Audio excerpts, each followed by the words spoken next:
DC at 5-2, creating a clear line of demarcation between them and the Arlington Renegades at 3-4 right now. So a real chance to take hold of this playoff race for the St. Louis Battlehawks with a win today. Guys, I would argue too that line of demarcation exists for 4 teams that would all be 5-2, representing both conferences. You take a look at what Michigan has done this year, what St. Louis has been a part of, Birmingham, and those teams along with DC in the driver's seat. Jim Turner wants to crash that party. His team's got to find a way to rally in the second half, and we're going to get the football first to give the Showboats an opportunity. Garrett back deep to receive, awaiting the kickoff into the landing zone from Rodrigo Blankenship, former Georgia standout who is NFL ready and has yet to miss a kick this entire season. From the 6-yard line. And along the far sideline, a little shake and bake by Isaiah Henney. Had the incredible kick 6 just a couple of weeks ago. 28-yard return. Roddy, is there anything we want to see different from Dresser Wynn to begin this third quarter? No, I think letting go of the ball more in rhythm is where he needs to stay. I thought on that 2-minute drive to end the half, he held on to the ball too long. But other than that, they've been able to move the ball down the field. 5 for 8 on third downs. He has not put the ball in harm's way. They have to continue to run the ball well so that these 2 pass rushers, Feeney and Talmupenu, can't tee off on him on 3rd and longs. But ultimately, I thought he's been okay today. No Wes Hills for this second half, out with a calf strain. And Eric Prince, the only other active running back on the roster. Jonathan Adams, his second catch. And it's enough to move the chains. His first grab went for a touchdown. Only score of the day for Memphis, a gain of 12 here. Adams is in the slot. He's just going to run a little dig route. And it's a nice delivery, again, on time from Dresser Wynn. And if Jonathan Adams has the ball in his other hand, I mean, it's very natural to tuck the ball away in your right hand in that situation. But had he known he was going to cross the field, if he had it in his left, I think he could have used that right arm as a stiff arm. Probably gotten more yardage. Adams, a physical target. A little RPO action looking his direction again. Harry, how do you evaluate Jonathan Adams? Big guy. He's put up some big yards at times this year. You play in the NFL, and Adams tends to be a pretty good route runner. Yeah, I would say this right here. You look at this play, it's a ball that he should, in my opinion, catch in traffic because he's so big. You don't want that DB coming on, smacking your arm and getting that ball out of there. But, you know, he's a physical specimen, so you want to get him the football in traffic. Also, his run after catch, we call it yak, he's very good at that as well. Undrafted free agent signed by Detroit back in 2021. Standout performer at Arkansas State. Delayed handoff, 1-yard gain. Goes to Prince. It'll be 3rd and long. I think if you're Memphis, down 10, you're 1-5. I'm not saying you give up on games when you're 1-5, but I think it's 4-down territory. The way that you've operated offensively, you don't love your ability on 3rd and short. Let's go. But I do think that you're telling your quarterback, hey, look, this is 2-play territory if we're able to get a decent game.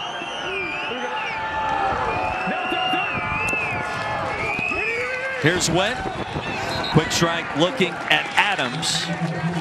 And was wide of the intended target. It'll be 4th and 9. Well, Jonathan Adams on that route, you have to keep running. Don't slow down. You don't know where you're going to get the football, but you run the route as if you're going to get it every single time.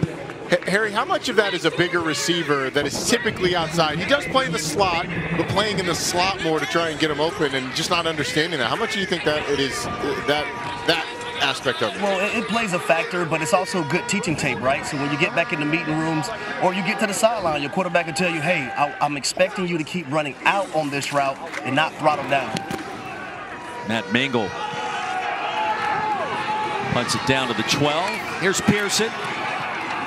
Had a touchdown, his first of the season in our 2nd quarter. We'll stay here for the Battlehawks after a punt of 41, a return of 16. And Max Duggan, who I thought played a different level, a higher level, that final touchdown drive of the half for the Battlehawks. Let's see what happens here. Harry made the point going into halftime, and you can hear Max Duggan say in the mic'd up that we played earlier in the half, he was in a rhythm. And a lot of that was because of the 2-minute offense. It allows these quarterbacks to worry about so much less. The defenses, as you go with tempo, are typically simpler. The play calls are coming in quick. You're just having to play fast. See if he stays in that rhythm. Screen pass to Blake Jackson. Sniffed down at the line.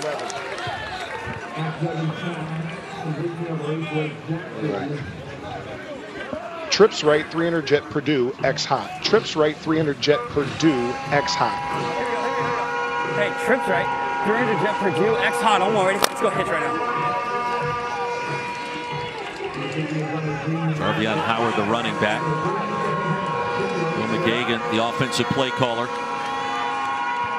Abides by his 7 principles. Winning football, he calls it his formula. Go back to Blake Jackson one more time to the well, close to a first down.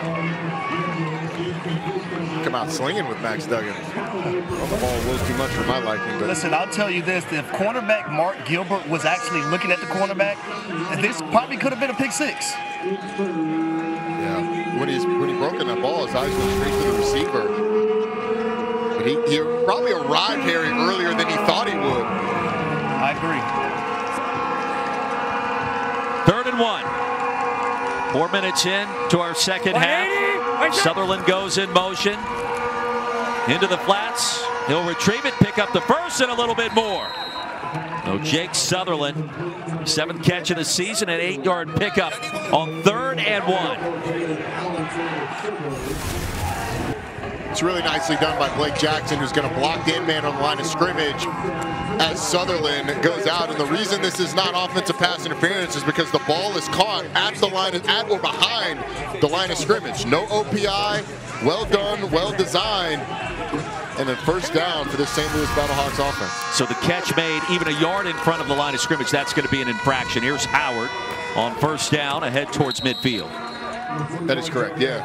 So if you're, you know, anytime you think of screen passes or any pass behind the line of scrimmage, all those players are blocking down the field. It's when you get past the line of scrimmage, that ball's thrown past the line of scrimmage, that's when you start to get those OPI calls. So it takes a lot of discipline by the player running the route to stay in a place where the quarterback's not throwing them up the field.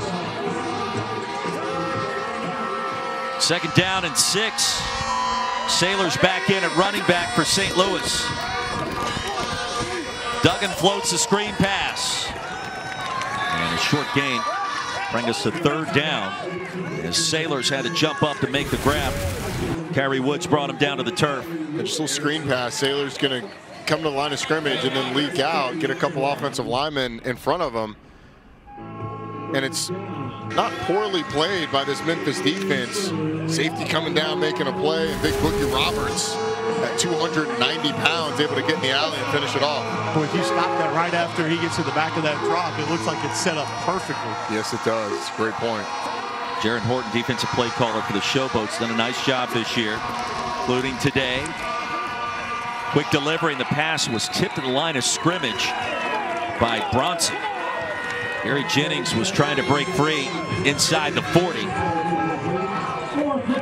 Max Duggan, not the tallest quarterback in the league at 6'1". And Josiah Bronson just gets his big mid up in the air and hits that ball down. It's a good stop by Memphis defensively. Feels like one they needed. They had to have early in this second half. It's never a small mitt either. No, I would never characterize a defensive lineman's hands as small because they put them hands on me and hands gonna look real big. It's unpleasant. Yeah, it's not fun. Offense number 84, 5-yard penalty. It's 4th down. Cole, did you ever play against defensive linemen with small hands? Would you ever Not say? that I can recall, no. Yeah, they've all got always big and heavy hands. Yeah, they all work on the grip string too. You got to strike and shed, get your hands on somebody, hold them, hold that point of attack, and then throw them left to right. So whatever that is with the little vice grip deals, or holding the plates, or holding the bumpers. Yeah. That was In the Trenches right there on the Cole Kublik podcast we just heard from. I lived with a couple of defensive linemen. They used to talk about fast and violent hands. Wouldn't even let you touch them. They'd slap it down. Wow. Harsh. Diving ahead. is Henny. And the Showboats will get it back after a punt of 38, a return of just 1 yard.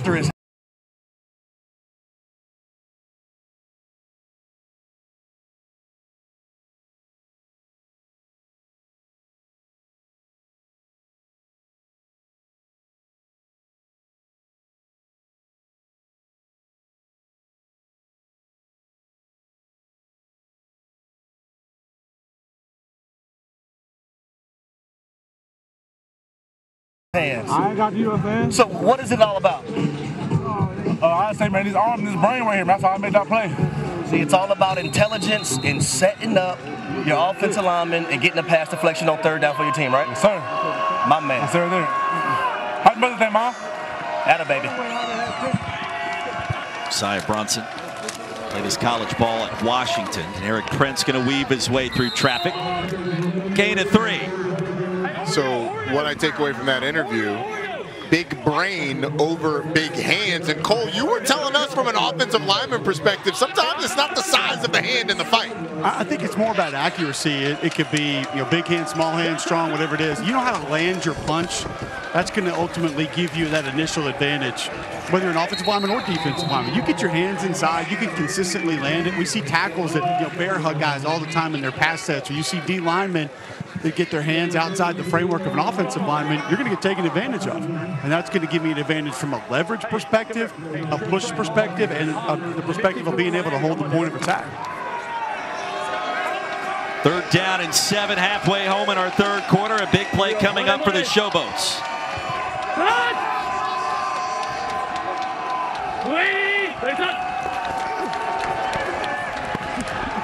Wynn gonna be sacked. Ball came out. And the Battlehawks got home. The fumble was forced by Isaiah Mack. Go backwards 8 yards and a turnover. Gonna get a little TT twist right here. The first defensive tackle goes, and then you get a wraparound behind him. That's gonna free the free rusher up. Try and get to Dresser Wynn, and this is about ball security. I mean, Dresser Wynn had a strip sack last week against them that was returned for a touchdown by the Houston Roughnecks. Got to secure the football. That thing was knocked out once again, and St. Louis is in position to be able to score. Ball! Yeah! Let's go! Anthony Beck loving every moment there. Duggan back on the field. Sailors gets a touch. Upended near the 10. Well, the Battlehawks taking advantage of their pristine defensive approach today. And Donnie Abraham, I don't know that we've talked enough about the great job he's done drawing up the pressures, blitzes for head coach Anthony Beck. Well, they've been on point this season and certainly here today in Memphis. It's a defensive line that is so talented. It doesn't need a lot of games. You don't have to bring a ton of blitzes, but that one well timed. You didn't have the first group in, so you run a little game inside. It frees you up. You get a turnover.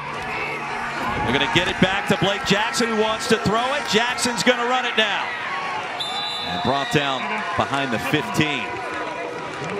A loss of 7. Levelston was able to get there. A little trickery for St. Louis, trying to keep the foot on the gas in this 10-point lead. That one felt like a recipe where the chef just puts one too many ingredients in, and it would have been really good had you stopped before you put the cumin in, Roy. But that play, the reverse would have been just fine, but the reverse pass, and it was doomed, is well covered down the field. But I think they'd have had something had it just been a reverse. And Jackson, of course, the All-American quarterback at D3.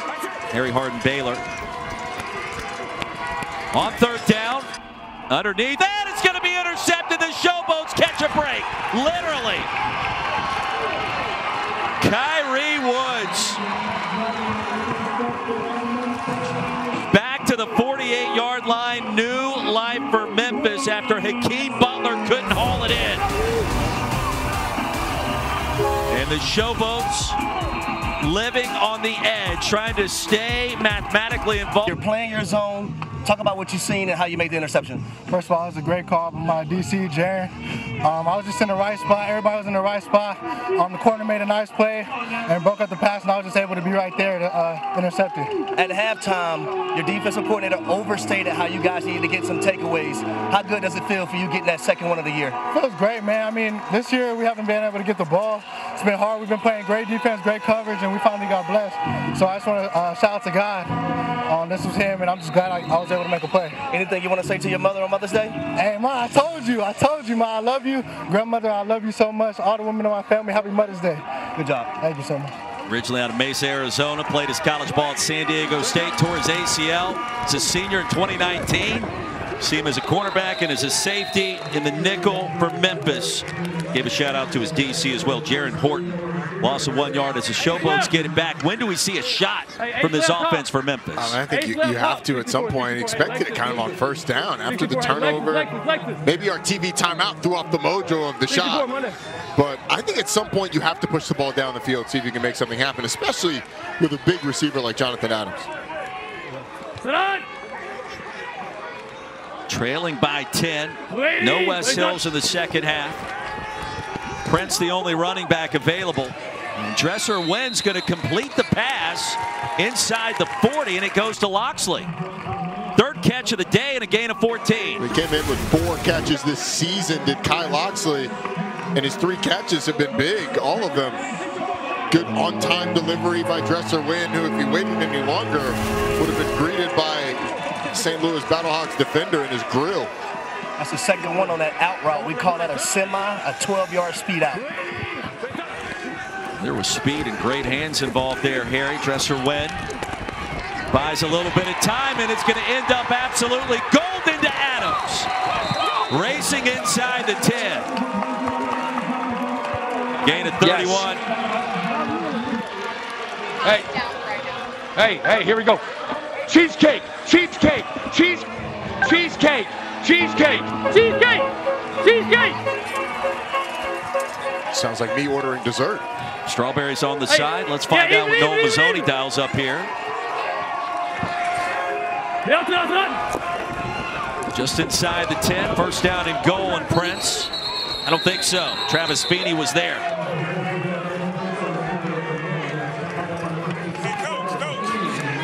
You know, those hurry-up calls, you could hear Noel Mazzoni, cheesecake, cheesecake.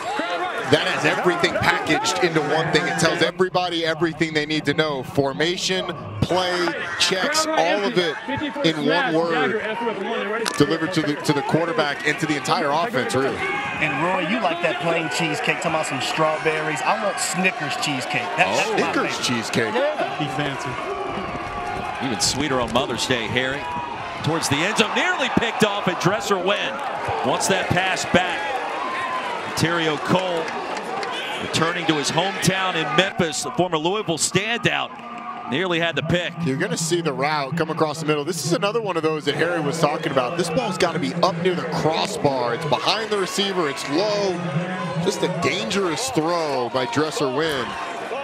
Ronnie, I would also tell you, I don't think 2 receivers are supposed to be in the same area in the tight red zone either. Yeah, it's usually looked down upon when you have 2 guys standing in the same general vicinity. Brings a lot of defenders. Haywood Davis in motion on third down and goal, floating it towards him, and it's incomplete. Well, again, the Battlehawks defense stands tall in the red zone. But as long as you're able to convert this field goal, it's still positive for Memphis offensively. You bring it to within 1 score. Your defense finally broke the seal of turnovers, their second created takeaway of the season. And the defense has played pretty well for the majority of the game. So I still think a positive drive. Coughlin a perfect 2 for 2 last week. Loss at Houston. 10 for 12 on the season, now 11 of 13. And back to a 1-possession game. Don't forget the Stanley Cup playoffs on ESPN. Continue with second-round action Tuesday night. Dallas hosts Winnipeg. Game 4 at 8 Eastern. Coverage starts at 7:30 with the point.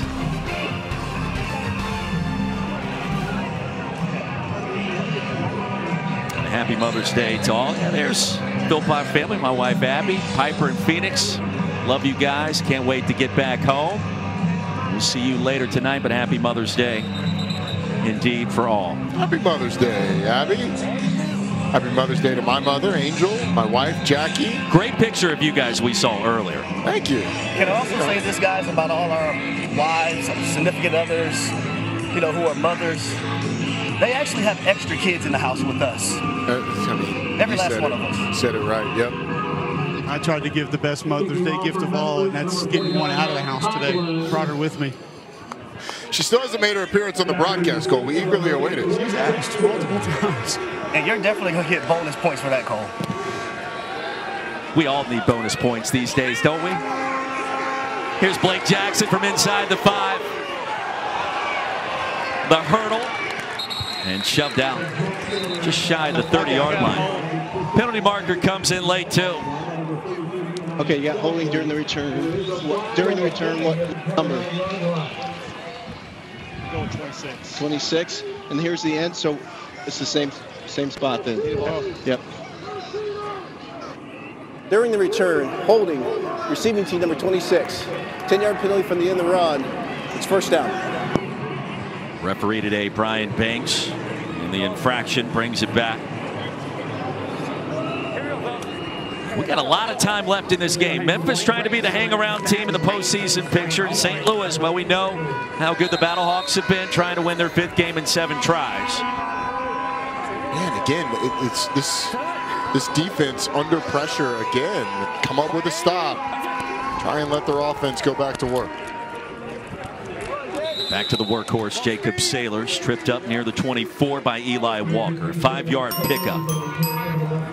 And if you were to critique this St. Louis offense, their inability to run the football with Jacob Sailors is probably the only thing you look at and say, hey, you wish we could have improved that area.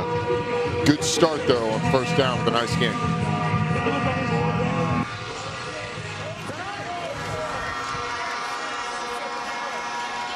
.90 seconds to go in our 3rd quarter.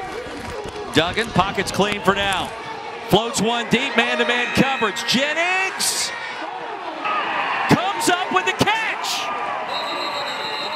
I'm not sure how he ripped it away from Cameron Dantzler. The ball was in the air forever, and then here comes Gary Jennings and a gain of 39. I thought for sure that Cameron Dantzler cutting in front of Jennings was going to be able to take this away. But the 1-2 by the receiver doing a great job when they hit the ground of having that arm in there and ripping it away from the defender. Back to Verizon UFL Command Center, Dean Blandino. So I'm on this end zone shot, near sideline handheld. That's what I'm looking for. Yeah, we're looking to see if the ball hit the ground before he had control of it. It's tight, so we're just going to walk through this because it's just so, there's so much shadow there. 12 definitely comes up with it, but is it loose? I can see eventually he does have it. Do we have anything else? Any other clear shots?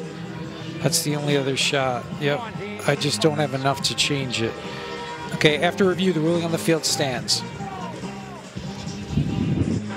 After review, the ruling on the field stands. It's first down, St. Louis. Rowdy, after that kind of effort. Harry, you know how hard it is to make a catch like that in traffic 50 yards down the field. It feels deserving that that was warranted and designated to be a grab. Yeah, everybody else's list, they will call that a 50-50 ball. When you're talking to a wide receiver, not 100-100, but it's a 100-100 ball, baby. Good job by Mr. Jennings.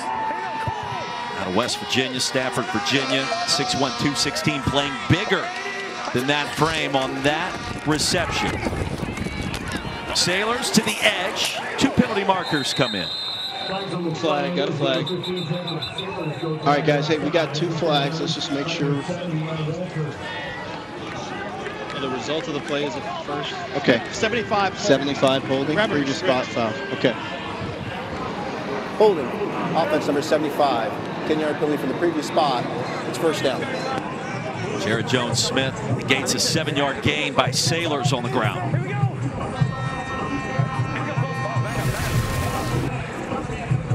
He's right here on the left side of your screen. And he's just going to grab the defender as he tries to go inside. Arms wrapped around. And it's a pretty easy call on the offensive line for the officials. It's unfortunate because it's a good gain on first down. And probably didn't need it. Jarvion Howard, the new running back. Duggan at the controls. Pearson reverses his field, and he shouldn't have done it. Tackled all the way back. The Battlehawks side of the field, a loss of 4. It was Keaton Ellis. Final play of our third quarter. This Battlehawks offense in reverse in the third. One possession game, 15 minutes to go in Memphis. Battlehawks with possession. Like interviewing Anthony Beck. No, those two guys, those are football guys. And I'm so just surprised they weren't talking about pass protections or routes run or something like that. 3 technique. 2nd and 22. And Frank Darby comes up empty. It'll be 3rd down. So Memphis pushing the Battlehawks backwards after the long catch by Gary Jennings. In these situations, Memphis typically only rushes 3 and drops 8. Expect a fairly conservative play call, but you're not that far if you're St. Louis from getting in Rodrigo Blankenship's field goal range. So can you get a screen, a crosser, something short, a short completion where a player can run to try and get you in field goal range? Look at those flags above the scoreboard too, though, guys. That's another great point, Cole. He was connecting from 63 yards out in pregame, but the wind is shifted. Duggan will get what he can and slide out of bounds. Guerra in pursuit, and I imagine the punt team on the field after a 4-yard scamper. So here comes Sterling Hoprichter. Jim Turner's team with new life after the interception, preventing another Battlehawks score. Get a field goal afterwards. And Isaiah Henney would love to be able to torch Hoprichter here, the long returner.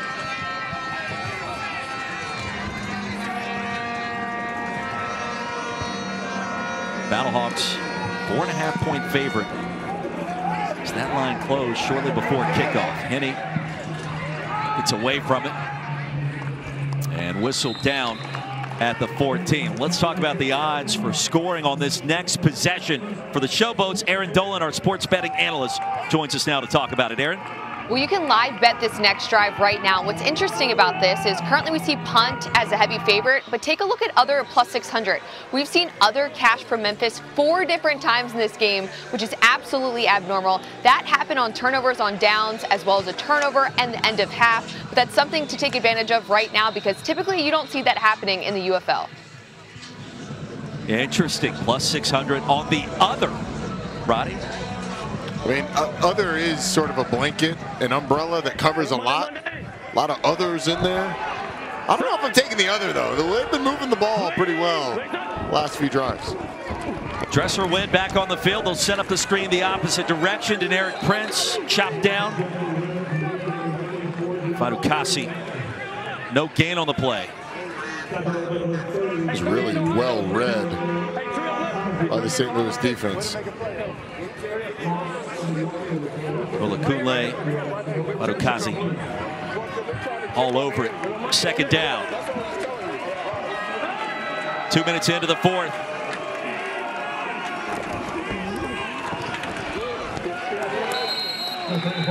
Third down.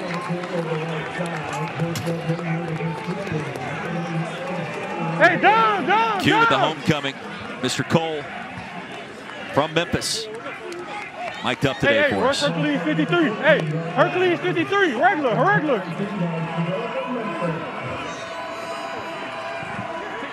Hey, look at the stick. Hey, get out.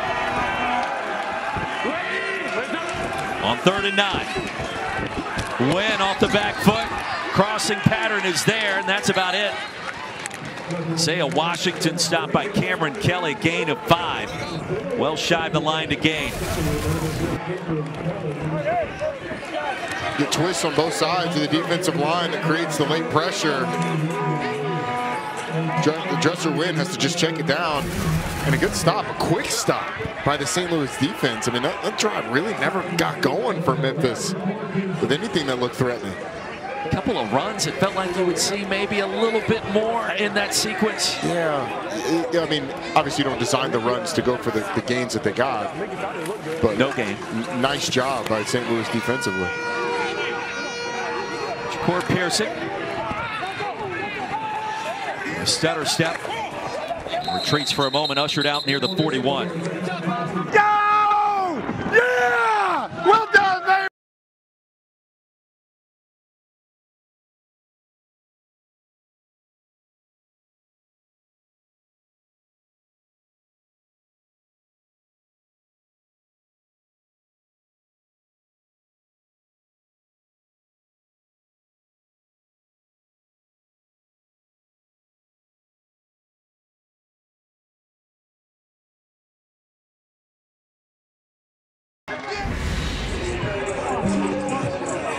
Jim Turner, Anthony Becht.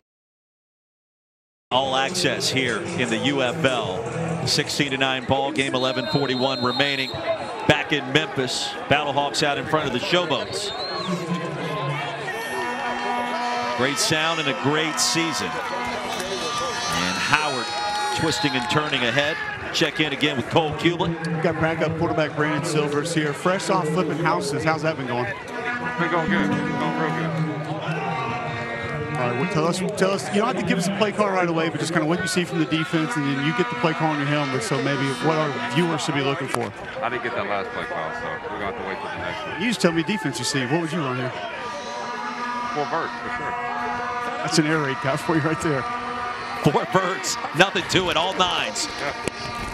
Get to him. Break attack. I'm going to let him get the play call here, guys. But remember, one thing Coach told us is if there's any gray area, just check it down. He wanted to see that. That was something they wanted to get a little bit more of this week. I'll let backup quarterback Brandon Silvers get the play call as it comes out, and they get to the line of scrimmage. He'll just kind of tell us what he's looking for, what the play should be. I didn't hear you, Coach. What do you see from the defense, and then what should we be looking for from the play? Hopefully we get this little pump for a touchdown. You got pump and go here? Yeah, we might. Something like that.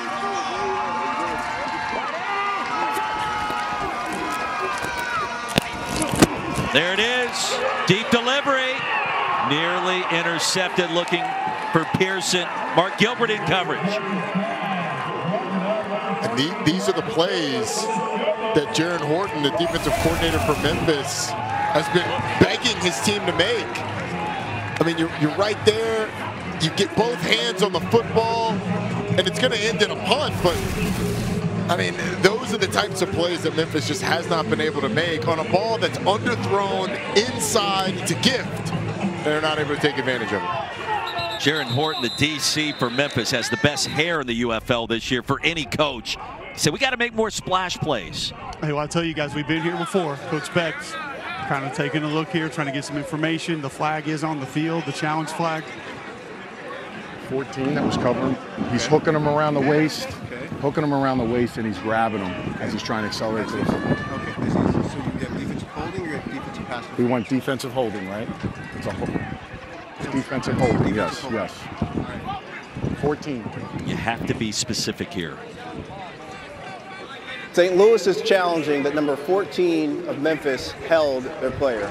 That plays on the further review. Back to the Verizon Command Center, Dean Blandino. I'm with you, Brian. So we're looking at holding prior to the pass. So right now I'm on the all-22. There does appear to be some contact before the pass, but I can't really see a grab or anything on that. Let's get to a close-up shot. Everything else is further away. Yeah. Sky cam is not great. It's right hand. There is some contact. I just don't see a hook or a hold clearly on that angle.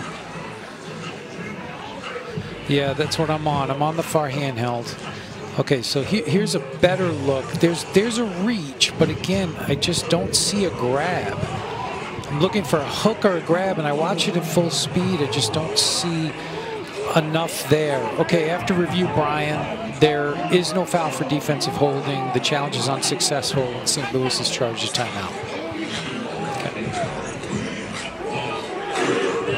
After review, there is no foul for defensive holding. The St. Louis challenge is unsuccessful. They'll be charged a timeout, and they will have no challenges for the remainder of the game. Clean play by Gilbert. No hook and hold. I felt like we're back in the AAC in basketball. Flagrant one denied, and after all of that, Memphis will get the football back, Ronnie. This Memphis defense has kept them in the game. Another big stop, even though they don't get the turnover by completing the interception, they force the punt. The always dangerous Isaiah Henney. Waiting the punt from Hoprichter. A wobbler. Bounces at the 15.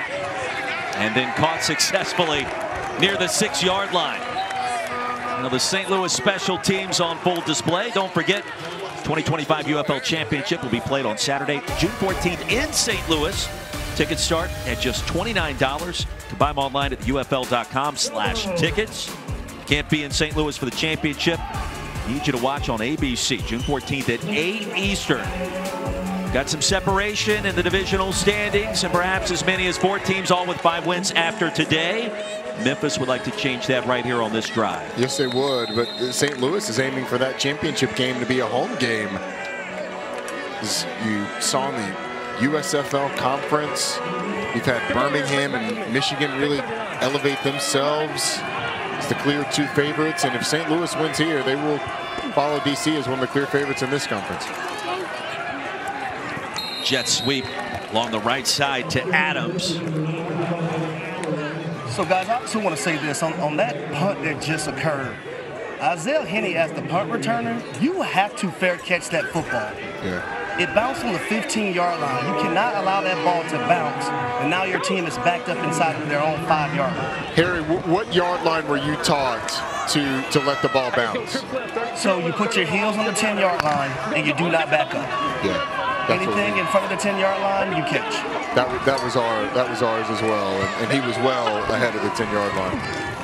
For a 2-yard gain on second down, Prince weave his way ahead across the 10. Did you ever return punts at Georgia Tech? I did, yeah, I did. Now that was before the punters got really good at pointing the nose of the ball down and having that backspin. I kind of came right at the beginning when that started to come in, but there weren't enough punters that were good at it to really trust it. So you guys are more of the possession return team than the speed return team. I would say I was more the speed than the possession, which is why I didn't return in my entire career, because I dropped one. Get him out, coach. 3rd and 3 for Dresser Wen. Pressure. Pass is caught. A shoestring grab. Elijah Stove, his 2nd catch of the game, and a gain of 4. It'll be 1st and 10 Memphis. And there's an almost immediate pressure around the left side by Travis Feeney, who has been an absolute fiend in the backfield. I mean, he's been all over Dresser Wen. Good on Wen for getting the ball off, and a really nice catch on the back end by Elijah Stove. I mean, that's tough. Contested as a receiver here. You gotta love that. 1,000%. Stove now with 4 catches on the season, 2 today. There was about an inch of a window to be able to get the football into Stove, and Wen found a way. Heaves this one deep and incomplete. Oh, that's what he'd love to have back. Dawood Davis was running wide open, and it should have been 6. I mean, this is a touchdown if Dresser Wen's able to get it there. The ball just runs out of steam to the inside. Dawood Davis, who just pushes outside and then comes back inside of the corner, gets them all turned around, and there's nobody else back there. It is a foot race to the end zone. Just lob it for Dawood Davis. Yes, yeah. You got to put air on that football. I don't know why he threw it on the line drive, but he puts air on that ball. That receiver's going to run right underneath it and hit his head on the goalpost for a touchdown. Travis Feeney just grabbed the face mask of Deneric Prince. And that's a penalty. They're just talking about whether or not he grabbed the face mask. This will be confirmed either way. All right. So, okay. All right. Yeah. Okay. All right. There is no foul for a personal foul face mask. The tackle is legal. It's 3rd down. I mean, I understand that. I think that he does get the shoulder pad at one point, but I thought the initial twist.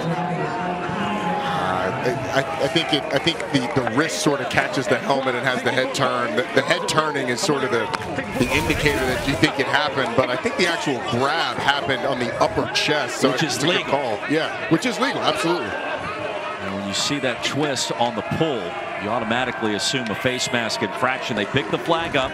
3rd down and 13. Win a couple of pump fakes, floats it, and incomplete out of bounds, looking for Adams. Check in with the Verizon Command Center, Dean Blandino. What did we see on that potential face mask call where the flag was picked up? It was really close. The hand looked like it might have been just under the mask and more on the collar of the jersey. It just had that face mask look as he was whipped around. Ultimately, the officials got together and picked up the flag, and there was nothing to dispute that on the angles that we had. No face mask infraction. It'll be 4th and 13. Dean, thank you. Battlehawks get another stop. Ja'Cour Pearson with another return. Into Memphis territory already. Off the spin. Needed one more block. Shoved down to the 45. Battlehawks will try to salt this one away after a punt of 40, a return of 9. They'll have it after this. Fox Saturday at 1. Also on Fox, see either Michigan against Houston or Birmingham at St. Louis. And Sunday at noon on ABC, Arlington takes on DC to wrap up the weekend. Still in week 7, final game of a 4-game slate. Week 8 coming up beginning Friday night. 6:12 to go. Roddy Jones breaking it down for us up here in the booth. Roy Philpott, Cole Kuplik, Harry Douglas. And let's see what St. Louis has. 7-point lead, 1 possession game.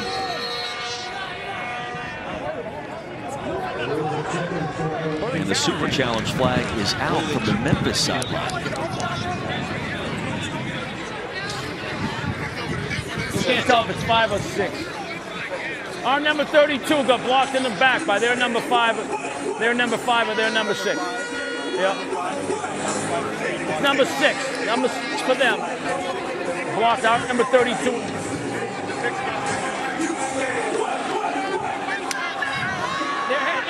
Memphis is challenging that number 6 from St. Louis blocked their player in the back during the return.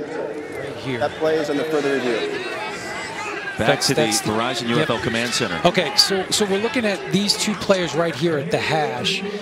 And initially, the blocker is in chase mode, but now number 32 is going to turn. The right hand appears to be more on the side, and watch as he goes down. He's going to turn completely, and he's going to go down sideways, almost as he turns. So I don't see contact in the back.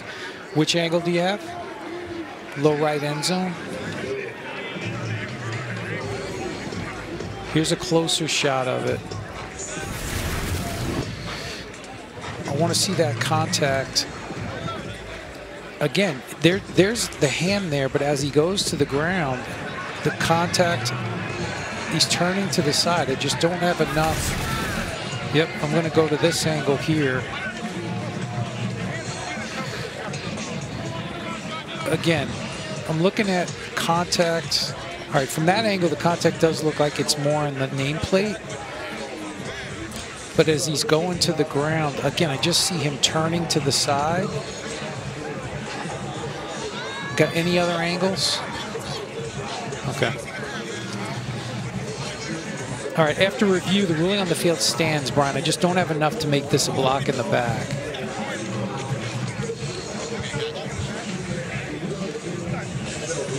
After review, the ruling on the field that there is no block in the back stands. Memphis has charged their first timeout, and they will have no challenges for the remainder of the game. Brian Banks. You heard from Dean Blandino. Challenge denied, and for Jim Turner, it's up to the defense. St. Louis has possession. The Showboats 44. How aggressive Battlehawks want to be here. formation. Sailors dives ahead. 7-yard gain on first down. Eli Walker a tackle. Pretty aggressive inside zone call is what we got. I actually like it. Jacob Sailors is one of the best running backs in this league. Leads the UFL in rushing. And in terms of yards per carry, he's number 3 in the league. What do we? Hey, Jin left 18 spring You're trying to, behind this offensive line, salt this game away on the ground. Max Duggan's put the ball in danger a number of times today. 12 personnel. St. Louis back at it. Guess who? Sailors spins his way for a first. All the way down to the 30, and we're with Cole Kublik on the sideline. All right, guys, I got Rodrigo Blankenship here. You and I had an interesting conversation a few breaks ago about the wind. The flags above the scoreboard are going to the left. On the field down here, it feels like it's going to the right. How do you get a true gauge of what it's going to do if you're trying to kick a field goal? Really, the best way to get a gauge on how the wind is going to affect your ball flight is just getting out and making sure you get reps in pregame and at halftime, just so you can see for yourself firsthand what it's going to do, how it's going to be affected. I think it's probably a matter of the wind that is behaving differently kind of below the level of the top of the stadium bowl versus what's above it. So that's why you're seeing those different directions for those high flags and the flags on the uprights. No matter where they are, if the wind is blowing, how much adjustment do you truly have to make when you're going to kick? You definitely have to make an adjustment. You want to account for how much the ball could move laterally one way or the other, and so you just have to make sure that you adjust your target line when you do that. Is there really a hash you'd rather have the ball on for any distant field goal? Just line me up wherever and I'll knock it down. There you go. Thanks, Rob. Yes, sir. That is quality television right there. Rodrigo Blankenship coming to an NFL team near you this fall after a perfect season so far in the UFL. Most of the time I'm uncomfortable with kicking talk, but I like that. That was fantastic. Here's Howard on second down, upended. And Roy, the reason I asked the question about the hash, if you recall, Phil McGovern in our meeting with him, the offensive coordinator for the Battlehawks, said left hash perfect for Rod. And I asked Rod about that before the game, Rodrigo Blankenship, and he goes, I mean, maybe? I don't know. So it was just interesting to hear the offensive coordinator say when they get into this territory, they might want to try to land it on the left hash, yet Blankenship saying there's no real perfect hash for me. When you're 15 for 15, it doesn't really matter where it is. And they are in his range right now. I'd be surprised if this isn't a Max Duggan run. Good call by you for Blankenship. Listen, he's standing on the beach trying to kick it into the ocean this season with what he's been able to do. Doesn't matter where the football is. He's got an attempt coming up, so I don't want to lay it on any thicker than we already have. You know what's coming, right? I'll change the conversation. Pana shook the center, couldn't get around right there. He kind of got caught up in a little penetration, so that play had a tough time getting going from the jump. Gain of 4. I just want this to be off me. I'm trying to go a totally different direction here. We're talking offensive line play. It's a vet move by you, Cole. I mean, interviewing the kicker 30 seconds before he comes onto the field to kick a 44-yard effort. All of the announcing jinx we've ever known on full display right now. From the right hash, of course, for Blankenship. Trying to remain perfect. Crisis averted. The lead at 10. Sweat wiped off for him. No kidding, man. But when you've got a guy who's automatic, Rodrigo Blankenship, there was never a doubt. I was never worried, never concerned. He told Cole, line it up and I'll knock it down. Sure enough, he knocks it down. And look, here's the thing that Anthony Beck told us too. All of his kicks are like right down the middle. None of them are close sneaking in. Rodrigo Blankenship, phenomenal year so far. It makes it a 2-score game here in Memphis. Must be the rec specs.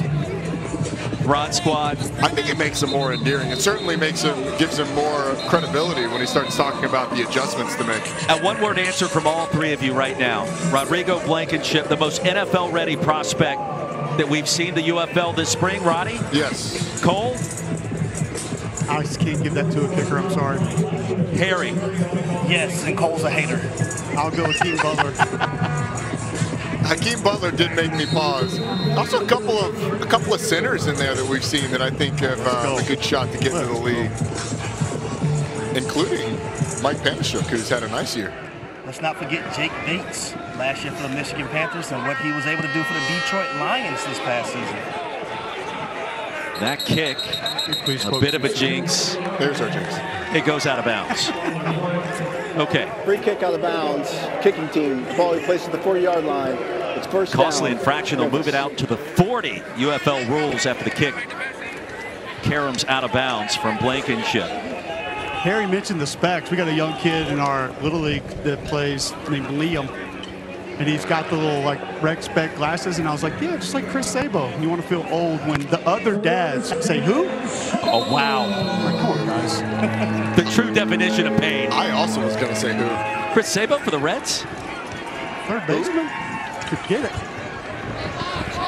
World champion. Big thing here for Memphis is they got to protect the quarterback as much as Cole protects his offensive lineman. Well, I was going to say mentality for baseball in what, the 70s or 80s. They have found something with Elijah Stowe. Another catch is third, a gain of 22. In rhythm, good delivery for Stowe, and now you don't have to go super fast, but you want to get a couple more plays off before this 2-minute warning. Memphis not operating with a lot of urgency right now.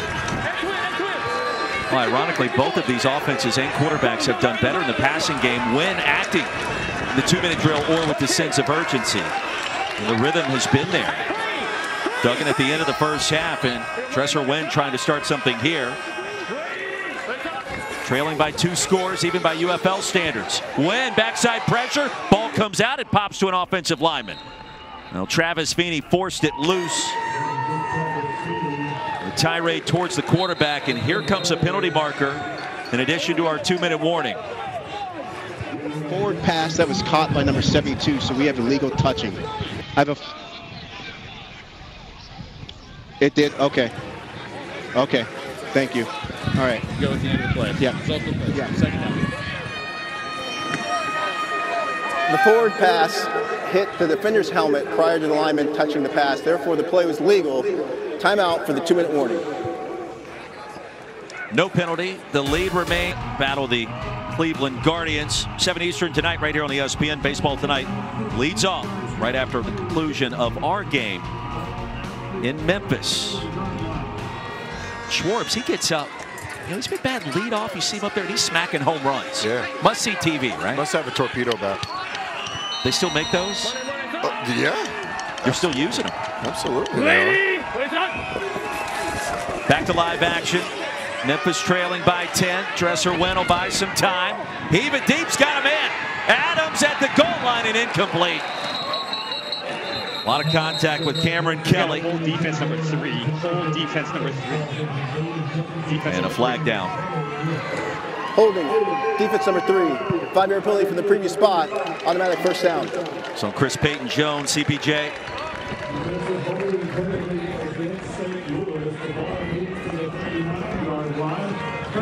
That hold happened well before the play, before even the scramble. The Dresser Wen giving his receiver a chance. The downfield play. Jonathan Adams had a shot at it. It's pretty good recovery, though, by Cameron Kelly on the back end. And remember, too, if Memphis is able to score, don't have the onside kick. You go back to 4th down and long. Chance to convert a first down and start a comeback. You can get a score somehow, some way. Kai Loxley, popular target today, and this time Peyton Jones all over him. Kai Loxley was off balance at the top of the route and was sort of falling away from the football. If he's able to plant and drive back at the football, he probably catches it, but it's a good job by Chris Peyton Jones. This little shove on the shoulder at the very top of the route knocks him off balance and forces the incompletion. Battlehawks trying to improve to 5-2. Keep pace with DC. Wen steps up and steps out. Turns around. Penalty marker comes down and then heaves it as he falls down to the turf. Pita in pursuit, chopped him. On the field is the quarterback's knees prior to the pass. Hold on number 74. They'll probably decline this. Marcus, did you have anybody in the area? I did not. That's what I'm saying. No, I didn't. Quarterback He's down. His knee was down. down. So you're getting, we got a spot for that. All right. 7. Yes. He was up. There was nobody in the Okay. area. All right. All right. Nobody in the area. But there's no one in the area. Okay. Okay. So we have 2 flags. There are 2 fouls on the play. Holding, offense number 73. That penalty is declined. Intentional grounding, offense number 12. The ball replaced in the spot of the foul. The penalty includes a loss of down. It's 3rd down.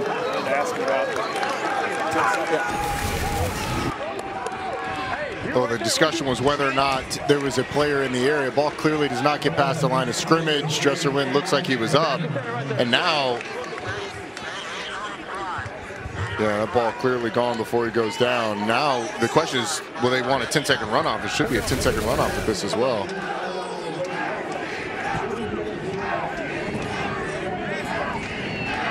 There you go. Has accepted the 10-second runoff, so we're going to take it down to 127. Memphis could have prevented the runoff by taking a timeout. I'm not sure that they want to do that. It doesn't look like Jim Turner's going to do it. It's a loss of 16. And it's unnecessary by Dresser Wynn. At some point, the play is dead. You just got to throw the ball out of bounds and live to fight another down. Hey, Roddy, I'll go back to something you brought up a few plays ago. You got to get a chip on 56 here. He's been almost unstoppable off the left side. Running backs to that side now. Travis Feeney. Another flag. One-handed grab by Loxley.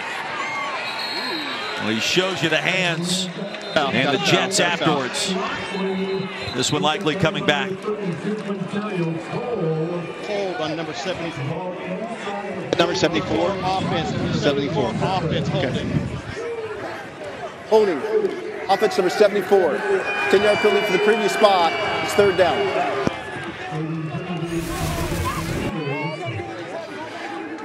There's 74, and it's going to come on, guess who? Travis Feeney coming off the left side.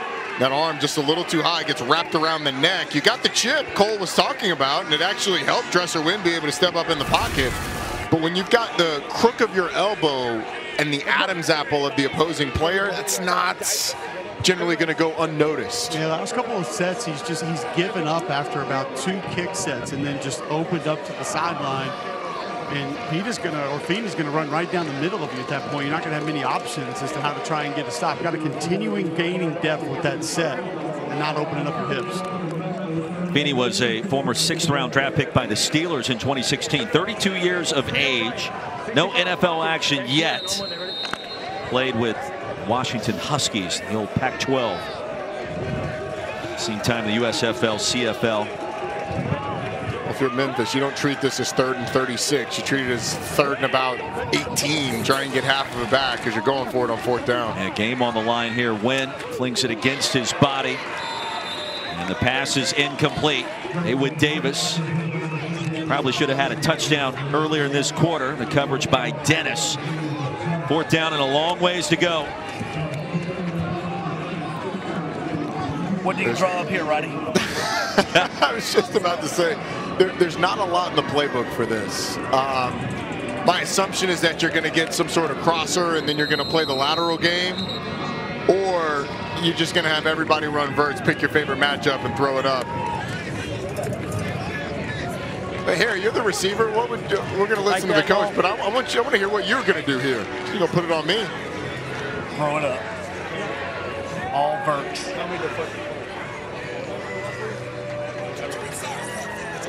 What's wristband 11 say? Yeah. Come on up front. 4th down. 4th down. The biggest issue that Memphis has right now is that you need your players to get 36 yards down the field, which, if you were running a 40-yard dash, no pads on, no resistance, would take about 4 seconds. Dresser Wynn hasn't had 4 seconds to throw at all during this game, so you're going to have to protect against Travis Feeney, against Peter Dalmupenu. Can they do it? We'll see. It's empty backfield, so those tackles are going to have no help. 4 seconds, you Usain Bolt? Dresser Wynn heaves it. Jonathan Adams catches it. And well short. 1st down yardage. Lucas Dennis stopped him after a gain of 22. And that's going to do it. And the St. Louis Battlehawks on the road. Roddy is a 4.5-point favorite Going to win this game, cover that point spread, but more importantly, Anthony Beck's team now 5-2.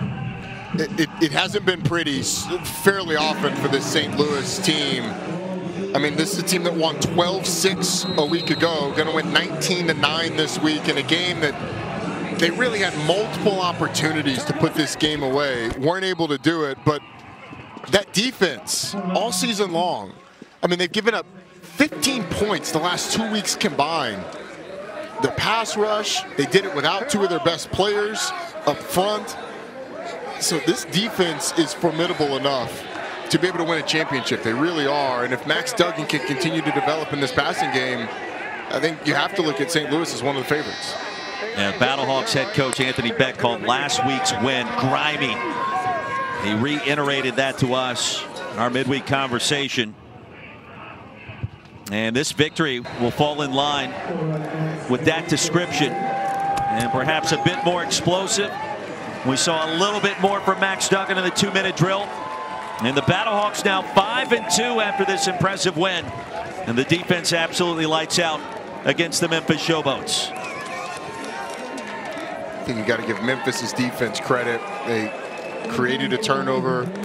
Feels like the first time in forever. Kept them in the game.